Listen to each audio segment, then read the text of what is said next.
রাজধানীর হাতিরঝিলের নানা শ্রেণী পেশার মানুষের সঙ্গে এবার খোলামেলা আলোচনা করেন বিএনপি চেয়ারম্যান তারেক রহমানের স্ত্রী ডাক্তার জোবাইদা রহমান। সরাসরি সাধারণ মানুষের মুখে তিনি শোনেন তাদের জীবনের গল্প, দুঃখ কষ্ট আর নিত্যদিনের সংগ্রামের কথা। রিকশা চালক ও পোশাক শ্রমিকদের সমস্যাই আলোচনায় সবচেয়ে বেশি উঠে আসে। তাদের প্রতিনিধি হিসেবে কয়েকজন বক্তব্য দেন। তারা জানান জীবনযাত্রার ব্যয় বেড়েছে কয়েক গুণ, অথচ আয় সেই তুলনায় বাড়েনি। পায়ের যে রিকশাওয়ালা আছে তারা তো এখন অনেকটাই দুশ্চিন্তায় আছে, কারণ তারা আসলে প্যাসেঞ্জার পায় না, ভাড়া নিতে পারে না, বিভিন্ন রকমের সমস্যা তারা পড়ে। কারখানায় ডে কেয়ার সেন্টার নেই, অনেক কারখানায় নারী শ্রমিকরা কাজ করতে পারে না, চাকরি করতে পারে না। এটার জন্য কিন্তু আমরা অনেক সময় কারখানার ভিতরে বিভিন্ন সমস্যার সম্মুখীন হয় আমাদের শ্রমিকেরা বা আমরা। একজন বক্তা বলেন, সুবিধাবঞ্চিত মানুষের জন্য সহজলভ্য ও মানসম্মত চিকিৎসা সেবা এখন সময়ের দাবি। শ্রমজীবী মানুষের সুস্থতা নিশ্চিত না হলে পরিবার ও সমাজ কোনোটাই এগোতে পারে না। আমাদের এখানে কিন্তু কোনো ডেলিভারি সেন্টার নেই। ডেলিভারির জন্য দেখা যায় যে আশেপাশে যে বেসরকারি যে হসপিটালগুলো আছে, আমাদের মতো যারা সুবিধাবঞ্চিত মানুষ তারা তো দিন আনি দিন খায়, তারা কিভাবে এই বিশাল পরিমাণে যে টাকা তারা ডাক্তাররা ঘুরিয়ে দেয়, তারা কিভাবে করবে? সাধারণ মানুষের কথা মন দিয়ে শোনার পর ডাক্তার জোবাইদা রহমান এসব সমস্যার বাস্তব ভিত্তিক সমাধানের প্রতিশ্রুতি দেন। আপনাদের সমস্যা অনেক, আমি, আপনি, আমাদের সকলের সমস্যা অনেক, কিন্তু সুষ্ঠু পরিকল্পনার মাধ্যমে এই সমস্যাগুলি সমাধান সম্ভব।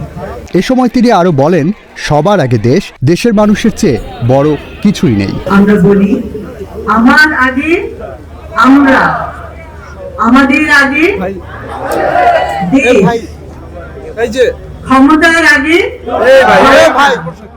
সবার আগে বাংলাদেশ। সমতা ভিত্তিক রাষ্ট্র ও মেধার মূল্যায়নের বিকল্প নেই বলে মন্তব্য করেন ডক্টর জোবাইদা রহমান। এজন্য দেশকে এগিয়ে নিতে সবাইকে একসঙ্গে কাজ করার আহ্বান জানান তিনি। ভেদাভেদের আগে সমতা, সবার জন্য সমান সুযোগ। আমরা সকলকে দিতে চাই শ্রমের মর্যাদা, মেধার মূল্যায়ন, মেধাভিত্তিক চাকরি এবং অধিকার, সুবিচার, শোষণের আগে অধিকার। এদিকে বিএনপির স্থায়ী কমিটির সদস্য নজরুল ইসলাম খান বলেন, দেশের বর্তমান বাস্তবতায় শ্রমজীবী মানুষের ন্যায্য অধিকার নিশ্চিত করা জরুরি। যে দ্রব্যমূল্যের কারণে আমাদের জীবন যাপনের কষ্ট হয়, শুধু দ্রব্যমূল্য তো না, আপনার যাতায়াত ভাড়ার জন্য আমাদের অতিরিক্ত খরচ হয় না, চিকিৎসার জন্য আমাদের অতিরিক্ত খরচ হয় না, বিভিন্ন কারণে অতিরিক্ত খরচ হয়। আমরা বলবো যে আমাদের জীবন যাত্রার ব্যয় এর যে বৃদ্ধি, তার সঙ্গে সঙ্গতিপূর্ণ হতে হবে আমাদের মজুরি। রাজধানীর হাতিরঝিলের অ্যাম্ফি থিয়েটারে অনুষ্ঠিত এই মতবিনিময় সভার আয়োজন করে ঢাকা 17 নির্বাচন পরিচালনা পেশাজীবী কমিটি।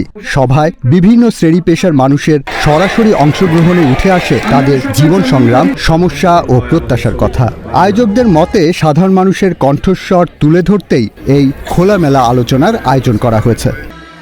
ইশতিয়াক জামান, দিনকাল ডিজিটাল।